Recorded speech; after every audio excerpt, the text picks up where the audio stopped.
When it comes to actually remediating risky components, the best and easiest way to do so is with Sonatype's IDE or Integrated Development Environment plugins. These plugins give you quick, contextual, actionable information about your dependencies. Importantly, the plugin uses the same policy sets already defined in Sonatype Lifecycle, which means you never have to hunt through irrelevant information. In this video, we'll teach you how to get started with the plugin for the popular Java IDE IntelliJ IDEA, with a special emphasis on finding and achieving some quick wins. This video is suitable for developers, engineers, and anyone who regularly uses an IDE, and it should last about 7 minutes. Before we get started, let's do some quick housekeeping. For this demo, I'm using IDEA Community Edition 2023 along with the latest version of the Sonatype Nexus IQ plugin. The project I'm looking at is Maven based. Actually, it's just an old version of Struts 2, but let's pretend it's my app that I'm actively developing for the purposes of this video. Finally, it's worth mentioning that some of the specifics may change depending on what kind of project you're reviewing, the language it's in, and the IDE you're using, but the general workflow will look the same just about everywhere. In this scenario, I'm a developer and my team have recently started having regular security reviews. I'm looking for some quick wins to increase my application's overall security to share during the next review. To start, I'll open my IDE, then I'll select the menu icon, and then Settings, then Plugins. In the IDEA Marketplace, I'll search for the Sonatype Nexus IQ plugin and install it. Now, I need to configure the plugin. In the Settings menu, I'll select the new Nexus IQ option from the sidebar. Then I will enter the URL of my organization's IQ server, plus the login credentials, and then select Connect.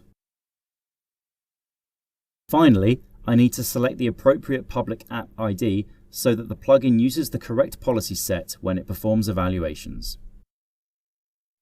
Now that the plugin is configured, a new icon appears at the bottom left of my window. When I select it, IQ Server will evaluate all the dependencies it finds in my project, which is indicated by a status bar in the bottom right. If something is wrong, or I get an error message, I can select the cogwheel icon here to check that the configuration is all good, and I can select the magnifying glass icon here to manually kick off an evaluation. When the evaluation is complete, I can start reviewing and remediating. Since I'm looking for quick wins, the first thing I'll do is select the filter icon here and remove any transitive dependencies from the list. Transitive dependencies can be tougher to fix than direct dependencies, so I'll leave those for another time. Also, I could filter by Maven dependency scope, but for now, we're thinking about the package as a whole, so I'll leave that as is. Now what we see is a list of direct dependencies in our project. The color-coded icons on the right side of this pane let us know if there's a policy violation. Red icons means there's a critical violation. Orange is less severe, and light blue is the least severe. Dark blue icons mean there are no policy violations associated with that component. From here, I can select any component to see a little more about it here at the right. And here, in the center, I can see all released versions of that component. Again, the colored icons in this column indicate policy violations. But in this column, the colored icons indicate breaking changes. Breaking changes mean that upgrading to that version will require some manual refactoring. To summarize, I'm looking for quick wins, which means red or orange here, light blue or dark blue here, and dark blue here.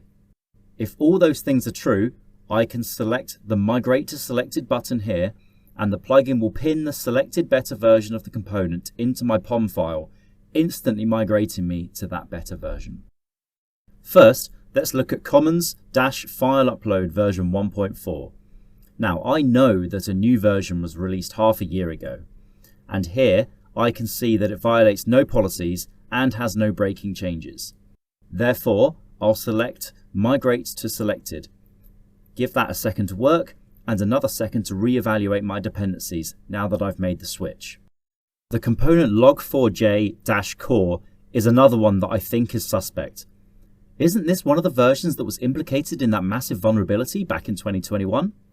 By selecting it, then selecting Details, and then scrolling down, I can see the CVE, and yes, it is that log4j version. Luckily, version 2.17.1 violates no policies and has no breaking changes. So again, I'll just select the Migrate to Selected button, again give it a second to work, and celebrate my quick win.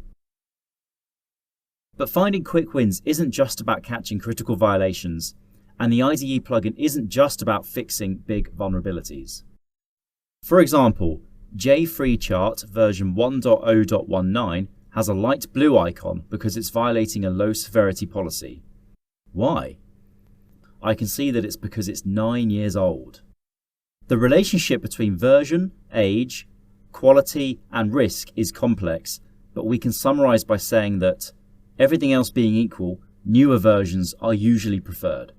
So I can select a newer version and then migrate to selected to instantly pin this better version to my POM Maven file. And there we have it.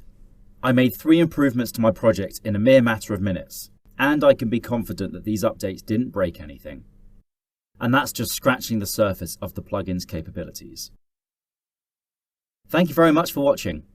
To learn more about the IDE plugins, visit either link on your screen. For more videos, guides, or interactive courses, visit us at learn.sonatype.com.